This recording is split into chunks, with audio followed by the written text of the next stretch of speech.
Hai, Assalamualaikum warahmatullahi wabarakatuh.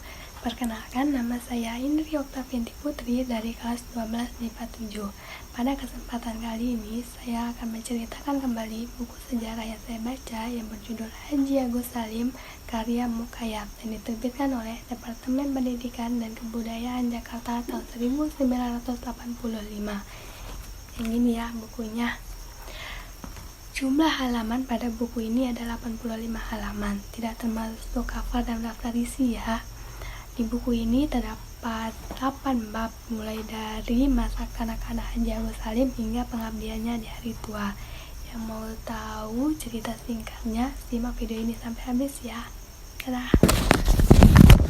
Haji Agus Salim lahir di Kota Gadang, Bukit Tinggi, Minangkabau pada tanggal 8 Oktober 1884 dengan nama Mashudul Haq yang sekarang dikenal dengan nama Haji Agus Salim.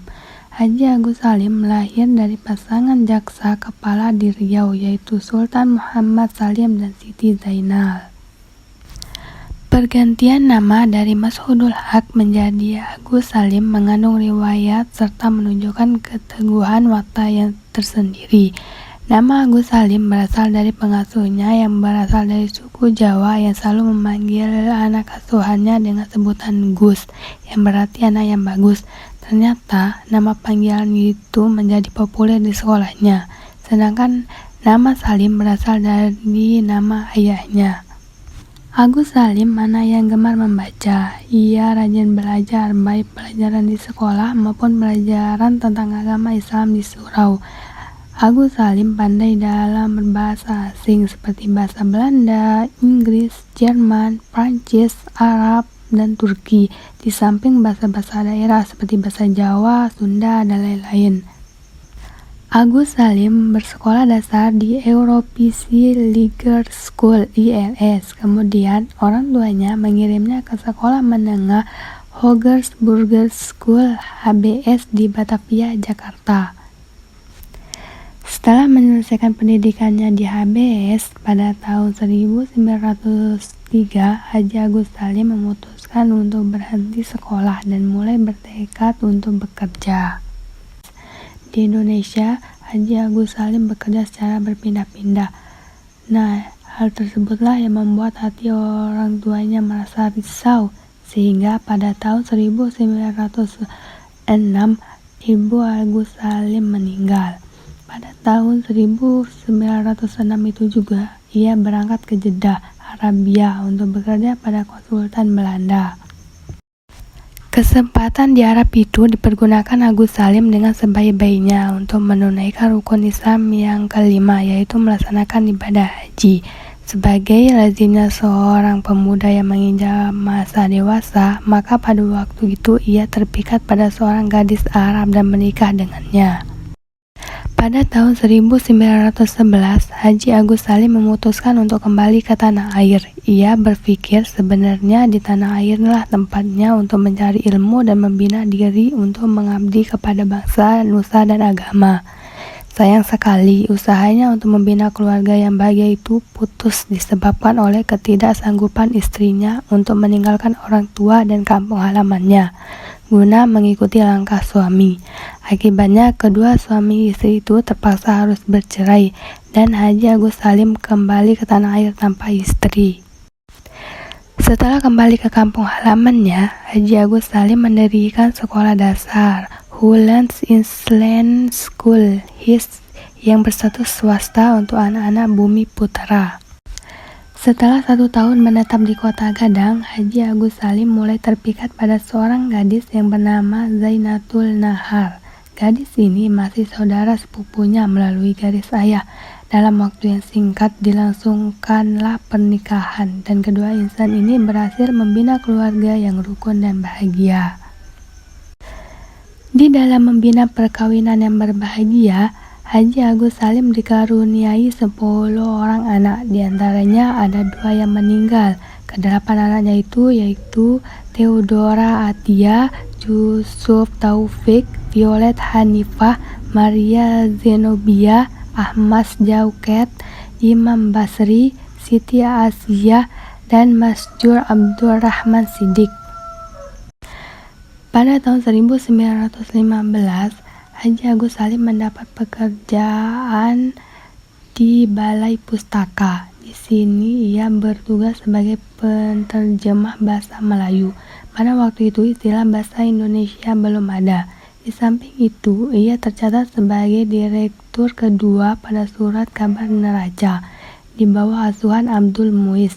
Dengan tercatatnya sebagai pengasuh surat kabar ini, maka ia untuk pertama kali terjun ke dunia pers.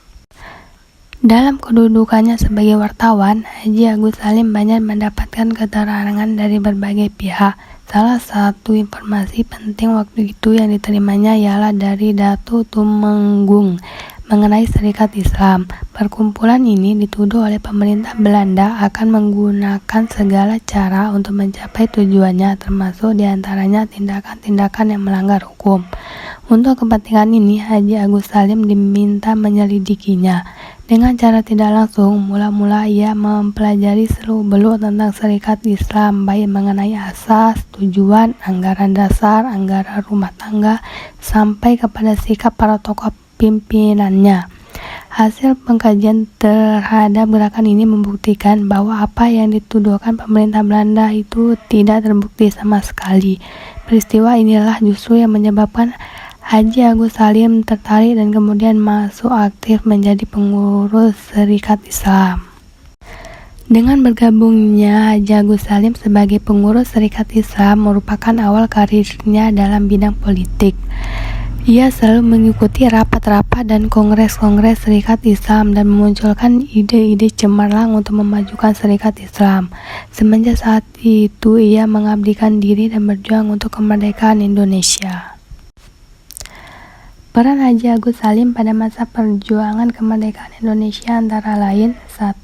Anggota Volksraad, 2. Anggota Panitia 9 dalam Badan Penyelidik Usaha-usaha Persiapan Kemerdekaan yang mempersiapkan Undang-Undang Dasar 1945.